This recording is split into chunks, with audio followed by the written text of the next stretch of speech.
L'Union des écrivains Rhône-Alpes a initié une première série d'émissions littéraires autour de 12 auteurs et leurs ouvrages et propose maintenant une seconde saison avec 12 nouveaux titres et ça s'appelle toujours ISBL.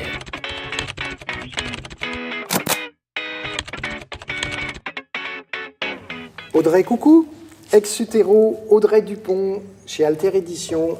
C'est un livre sur la maternité. C'est un livre sur la maternité difficile. C'est un sujet qui est dur. Et pourtant, c'est une écriture qui est ciselée, qui est douce, qui est belle, qui est tendre, qui est poétique. Il y a un antagonisme entre tout ça. Comment on en arrive à écrire des choses si dures avec une si belle écriture ? Merci, c'est gentil. L'antagonisme, je ne sais pas, il est peut-être du côté de la maternité aussi, la douceur ou pas, des mères, peut-être que c'est ça.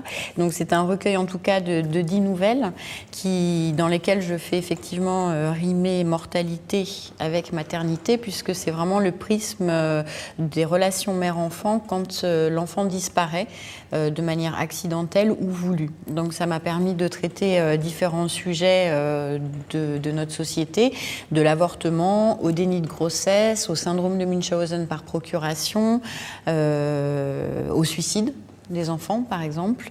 Donc ça me permettait de traiter différentes thématiques comme ça et de voir quel est le rapport qu'entretiennent les mères avec leurs enfants, parce que je pense que dans les rapports humains, c'est pas loin d'être l'un des plus forts, les plus complexes, mais aussi les plus intéressants. On peut parler de livres engagés, de livres militants ? Probablement, enfin peut-être, oui. En tout cas, oui, pour le déni de grossesse, c'est certain, puisque je suis engagée au niveau des... J'aimerais bien que la loi change, puisqu'à l'heure actuelle, les femmes sont jugées comme si elles tuaient volontairement leurs enfants, alors que ce n'est pas le cas. Donc, sous cette forme-là, oui. Ton premier livre qui est sorti il y a 2-3 ans, je ne sais plus. Plus, 2007. Alors on vieillit vite, qui est sorti donc en 2007.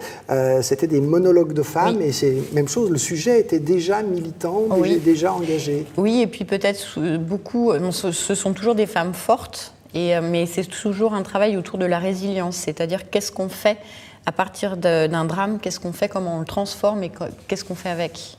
De manière positive. La dernière nouvelle, ce qui s'appelle L'après, traite du suicide, et c'est ça, c'est le deuil et la reconstruction d'une mère, en fait.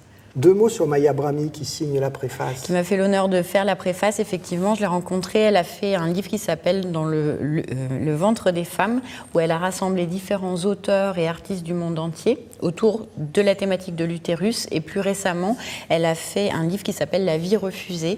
Elle est plus connue pour des livres jeunesse, mais donc elle s'intéresse beaucoup à la problématique de la maternité, des difficultés à être mère.